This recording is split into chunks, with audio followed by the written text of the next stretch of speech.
I'm Nick Winters, and I'm here to entertain you, so sit back, have a hot buttered rum, and let it happen. Welcome to MsMojo, and today we're counting down our picks for the sketches from the first 10 seasons of Saturday Night Live that left their mark on the cultural zeitgeist. Hey, halt! Oh, come on, you got a lot of people standing out here in line. Come on. All right, take it easy. Number 10, Paul Simon's Monologue Worries, Season 2. You might think this is one of those SNL sketches dreamed up at 3 a.m. when everyone's half delirious. And honestly, it probably was. We drank ourselves some beers, still crazy after all. But for Simon, it was also a chance to show audiences a lighter, sillier side of himself. The sketch takes a meta turn when he can't get over how ridiculous he looks. Yet he sells it so well that we're left wondering, is this just a gag? Or is Simon genuinely defending himself to the audience? You know, you take yourself so seriously.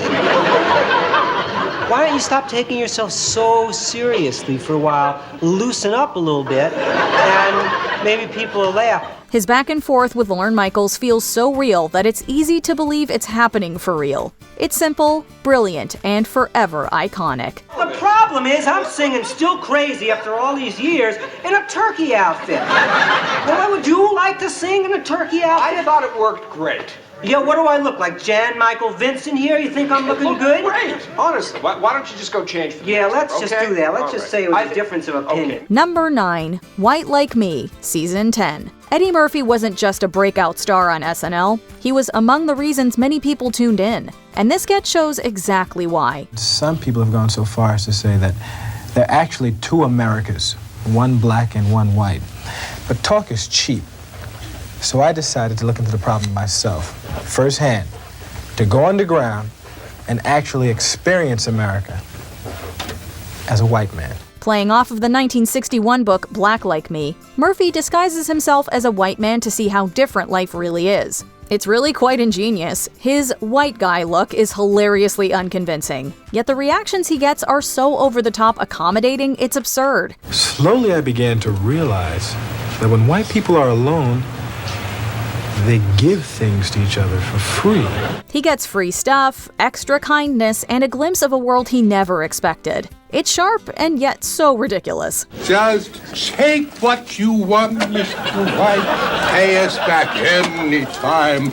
Or don't. We don't care. Murphy's an expert in using satire to expose truths while making us laugh the whole way through. So what did I learn from all of this? Well, I learned that we still have a very long way to go in this country before all men are truly equal. But I'll tell you something. I got a lot of friends, and we've got a lot of makeup. Number 8, Land Shark. First scene, Season 1. Season 1 definitely leaned into the violent side of nature, from the home invasion of killer bees to the series' very inaugural sketch. Repeat after me. I would like to feed your fingertips to the Wolverines. In this send-up of Jaws, Chevy Chase plays a shark who doesn't swim up on you. He just knocks on your door. Plumber. Plumber? I didn't ask for a plumber. Who is it? Telegram. Oh, telegram, just a moment. His disguises are barely believable. Plumber, delivery guy, candygram, and even a dolphin. Yet people still fall for it, only to be gobbled up the second they open up. I have some good news and I have some bad news. First, the good news. Betty and I are having a party tonight, and come on over, you'll have a great time. Now the bad news. You'll be coming stag. It tapped into the shark panic after the movie's release, became a fan favorite, and was such a hit that it resurfaced several times, including during the 40th anniversary special. Number 7, Roseanne Roseannadanna. First scene, Season 3. You can't talk about early SNL without mentioning Gilda Radner and her legendary characters, Lisa Loopner, Baba Wawa, Emily Litella, and the absolute legend, Roseanne Roseannadanna. Roseanne is loud, messy, and totally unhinged. Mr. Fader, this king got enough problems being dead. Don't make it worse by making him go to New Jersey. Each sketch starts with a viewer question, usually from Richard Feder of Fort Lee, New Jersey. She immediately goes off on wild, random, typically gross personal stories that have nothing to do with the question. And I was trying to get a close look at it, pressing my nose up against the glass and fogging it up with my breath and everything, wiping it off and fogging it up again. When I noticed my tongue was all green from eating this Clorette's mint to give me good breath. Yet it never fails to get the laughs. She always ends up with her famous catchphrase, which we're still quoting to this day. Well, Jen, it just goes to show you. It's always something. If it's not one thing, it's a nut. The character lived on long after the show, and it's easy to see why. Number 6, Word Association, Season 1. Some moments are totally of their era, but their legacy still holds strong. Jane, you ignorant slut. Yep, that's one example, and the word association sketch is another. It's a word association. I'll throw you out a few words. Anything that comes to your mind, just throw it back at me, okay? Just kind of an arbitrary thing. Like if I said dog, you'd say tree. Tree. Chase plays an interviewer giving an interviewee, played by Richard Pryor, a word association test. Fast. Slow. Rain. Snow. White. Black. Bean. Pod. It starts off innocent, but quickly gets shocking, with both men trading increasingly offensive racial insults. The power flips, and Pryor ends up on top, becoming maybe the best-paid janitor ever. One story says writer Paul Mooney wrote the sketch to vent about backstage tensions, while Chase recalls it as a team effort. Either way, it has a tight hold on its place in the SNL Hall of Fame. You'll be the highest paid janitor in America. Just don't hurt me, please. Okay. Okay. You want me to start now? Oh, no, it's all right. I'll clean all this up. I'll take a couple of weeks off. You look tired. Number 5, James Brown's Celebrity Hot Tub Party, Season 9. You know those sketches where you can't quite put your finger on what makes them so brilliant, but you just know you're watching comedy history in the making? Sometimes I make me break out in a cold sweat. 1, 2, 3, 4.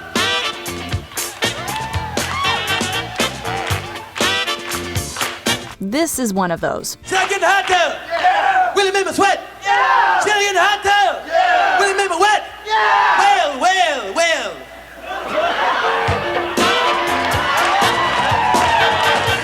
Hot tub! Eddie Murphy gives an unforgettable impression of James Brown, showing how the singer might handle a song about getting into a hot tub. The sketch is clever because it doesn't try too hard. Murphy just does his thing, letting the laughs happen naturally. Gonna get in the water.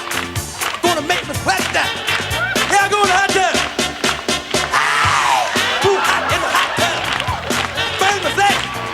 Make it cooler. It's funky, funny, and just perfect. And come on, who among us has been able to resist getting into a hot tub without singing about it first? Rub it down in the hot tub. Rub it down with me. Rub in the hot tub. Go set me free. Don't go away. We'll be right back with more Celebrity Hot Tub. Number 4, the Festrunk Brothers. 2 wild and crazy guys. First scene, Season 3. Say it with us now. We are 2 wild and crazy guys. Dan Aykroyd and Steve Martin burst onto Season 3 as the Festrunks, 2 Czechoslovakian brothers trying to be cool in America and missing the mark in the funniest ways. There will certainly be a lot of swinging in our bachelor pad tonight. Hold it. Let's catch some rays. You and what army? Forget about it. They strut around like they're the hottest thing in town, convinced their tight, cheesy outfits and swagger make them God's gift to American foxes. The magic of this sketch comes from their loud, exaggerated delivery and totally off-target use of American slang. I was invited to this really hot party tonight. Do you guys want to go? No way, that's your funeral. Don't come crawling to us to have fashion models from the Fox Bar will be here soon to give themselves to the Festrunk Brothers. These guys give us pure goofy energy, and they're convinced they're the life of the party. Hey, who are we to argue with 2 wild and crazy guys? So, now you know, we are 2 wild and crazy guys. Number 3. Mr. Robinson's Neighborhood. First seen, Season 6. You know Mr. Rogers and his calm, friendly neighborhood? Well, you're in Mr. Robinson's neighborhood now. Eddie Murphy perfectly captures Fred Rogers' gentle tone, but everything he says shows how different his world is. Who could that be? Let's see.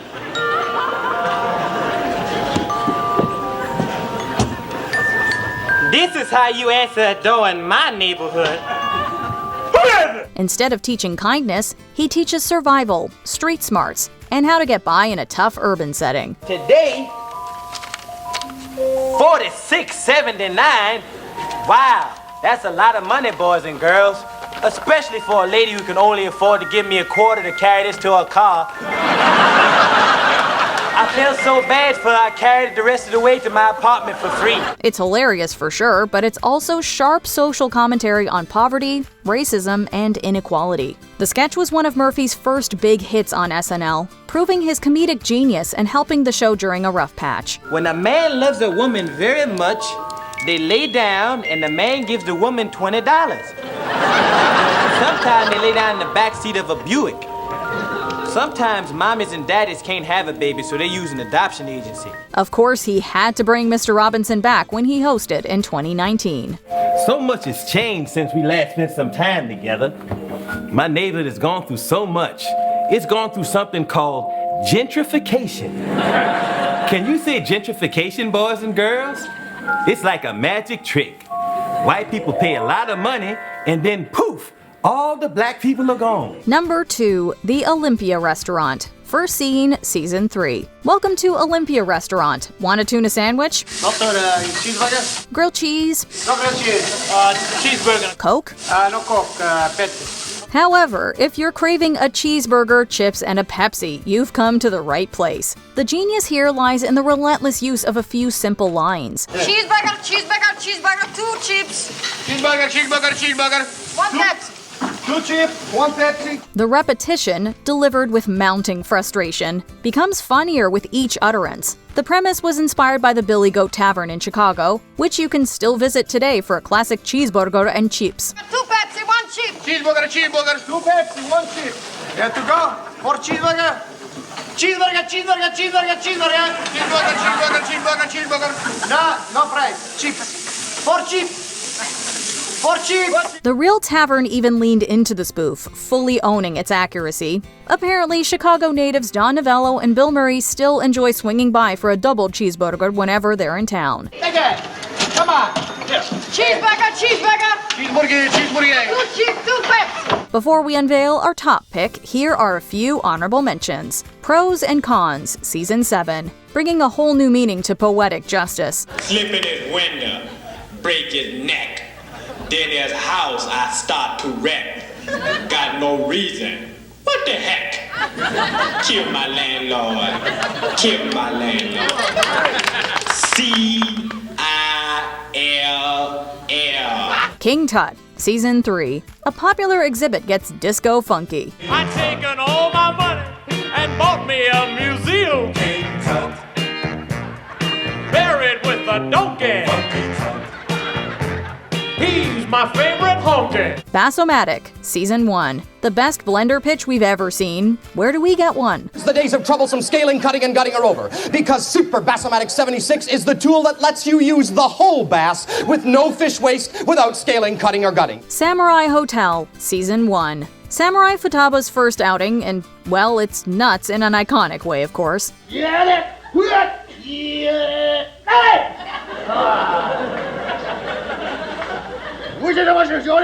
The French Chef, Season 4. Dan Aykroyd gives us his best Julia Child on a bad day. Cut along the backbone to the Pope's nose like so. Now I've done it. I've cut the dickens out of my finger. Before we continue, be sure to subscribe to our channel and ring the bell to get notified about our latest videos.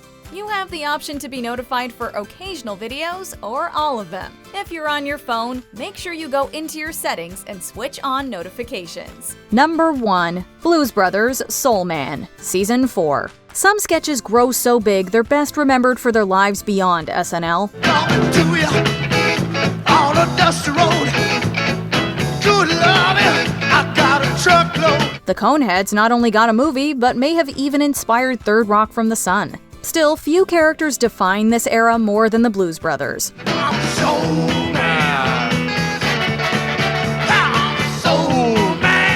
The idea began at the Hall and Tunnel Blues Bar, a favorite hangout for the cast that Aykroyd had rented out. It was there that John Belushi caught the blues bug, and the band was born. Well, grab a rope, and I'll pull you out. Give you hope, and be your only force, and yeah. While not their only appearance, Soul Man is probably their most famous. They went on to make 2 movies and left a pop culture legacy that's lasted far beyond Studio 8H. Now we go loop-de-loop. Shake it out, baby. Here we go loop-de-lop. Bend over, let me see you shake your tail feather. Bend over, let me see you shake your tail feather. Which SNL sketch do you think defines its early days? Let us know in the comments. Well, that's news this evening. This is Chevy Chase. Good night and have a pleasant tomorrow.